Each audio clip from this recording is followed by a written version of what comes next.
కొన్నిసార్లు చెన్నై ప్రాంతాలకి పరిచర్యకి వెళ్ళవలసి వచ్చినప్పుడు నేను ట్రైన్లో ఆ యొక్క బాత్రూమ్ దగ్గర నిలబడినప్పుడు కొన్నిసార్లు కేవలం ఒక్కు కాళ్ళు కింద పెట్టుకోవడానికి మాత్రమే అవకాశం ఉండేటువంటి కిక్కిరిసిపోయినటువంటి జనం ఉండేవారు.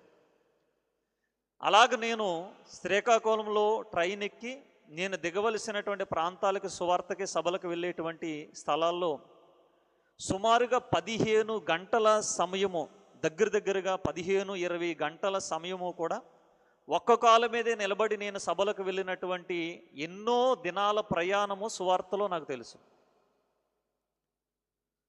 ఈ కాలు లాగితే ఈ కాలు మీద ఈ కాలు ఇలా పెట్టుకుని, ఈ కాలు లాగితే ఈ కాలు మీద ఈ కాలు ఇలా పెట్టుకుని, కొన్నిసార్లు వామిటింగ్స్ అయిపోయి కళ్ళన్నీ తిరిగిపోతే మధ్య స్టేషన్లో దిగిపోయి రాజమండ్రిలో కానీ విజయవాడ దగ్గర ప్రాంతాల్లో కానీ దిగిపోయి ఆ వామిటింగ్ అయిపోయిన తర్వాత ఆ స్టేషన్లో అలా పడుకుండిపోయేవాడిని. కొన్నిసార్లు